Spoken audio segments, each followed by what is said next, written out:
Hello, আসসালামু আলাইকুম। সবাই কেমন আছেন? আশা করি সবাই অনেক ভালো আছেন। আমি অনেক ভালো আছি। তো বিমানে কীভাবে উঠলাম, কীভাবে বিমান ছাড়ছে সেগুলো সব দেখাবো। তো আমরা নিচে থেকে ঘোরাঘুরি করে আসার পরে বিমানে উঠতেছি। তো সামনে দেখে দুইটা মেয়ে, তো ওদিকে বেশি তাকানো যাবে না। তো আমরা শেষে নিচে পরে আমার থেকে একটু ভিডিও করে নিলাম। তো নিচের দিকে দেখেন সামনে আরেকটি বিমান রাখা আছে, কিন্তু অনেক দূর থেকে দেখা যাচ্ছে। তো সবাই বিমানে উঠতেছে। তো বিমানে অনেক জ্যাম থাকার কারণে সবাই আস্তে আস্তে উঠতেছে। আরেকজন দেখে চুল ঠিক করে। তো সবাই ভিডিও করতেছে বাইরে দেখে। বিমানটি কিন্তু অনেক বড় দেখতে। তো আমরা চলে আসলাম বিমানের মুখের কাছে। তো সামনে একটা মেয়ে আবার মেকআপ করতেছে। মেয়েদের সব জায়গায় মেকআপ লাগে। তো সামনে আমরা ঢোকার সময় আমাদের বোর্ডিং পাস দেখানোর পরে আমাদের সামনে ঢুকতে দিছে। ঢোকার পরে সামনে দেখি কিছু সিট আছে। এগুলো কিন্তু যারা ভিআইপি আছে তাদের জন্য এইগুলো সিট। তো সামনে যাওয়ার পরে একটা ভাই আমাদের দেখা দিচ্ছে যে ব্যাগগুলো উপরে রাখতে হবে, কারণ আমরা তো জানি না ব্যাগ কোথায় রাখা লাগে। তো সামনে যাওয়ার পরে আরেকজনের সিট খুঁজে পাচ্ছে না। এখন সে বলছে যে আমার সিট কোনটা। বলার পরে তার সিট দেখাই দিচ্ছে যে তোমার সিট এটা।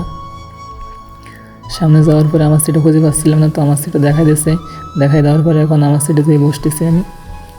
তো আমার সিটে যে বসলাম, বসার পরে সামনে দেখি ল্যাপটপ আছে। সামনে দেখি ল্যাপটপ। তো ল্যাপটপ যার ইচ্ছা মতো সে চালাতে পারবে, যার যেটা ইচ্ছা সে সেটা দেখতে পারবে, কোনো সমস্যা নাই। যার ইচ্ছা মতো সেই চালাবে। তো সামনে দেখেন প্রতি সিটে কিন্তু ল্যাপটপ আছে। তো সামনে থেকে পিছনে দেখেন বিমানটি কত বড়।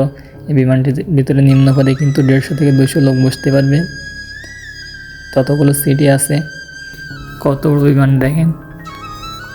এই সাইডের থেকে ওই সাইড দেখেন কত বড়। তো সবাই ব্যাগ উপরে রাখার পরে সবাই সিটে বসার পরে দেখেন সবাই যার মতো সে ল্যাপটপ চালাচ্ছে।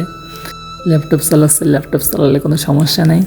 যাওয়ার পথে যার মতো সে যার যেটা ইচ্ছা সে সেটা দেখতে পারবে। তার ভিতরে আমাদেরকে একটু ভিডিও করলাম।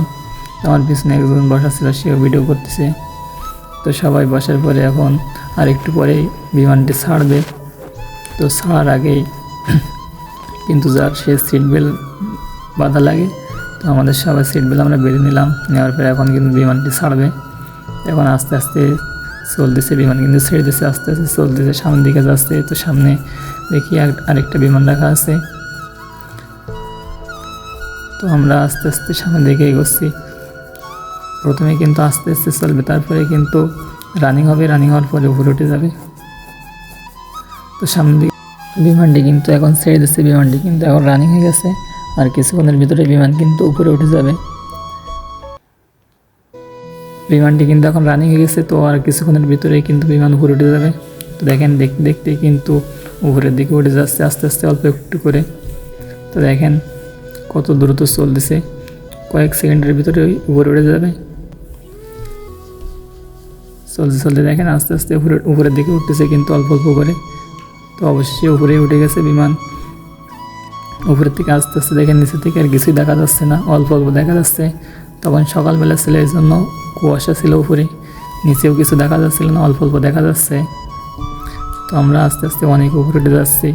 নিচে কুয়াশার কারণে কিন্তু আস্তে আস্তে আর কিছুই দেখা যাচ্ছে না। তো আরও উপরে উঠে পরে একদম নিচে আর কিছুই দেখা যাচ্ছে না। তখন উপরে শুধু কুয়াশাই ছিল।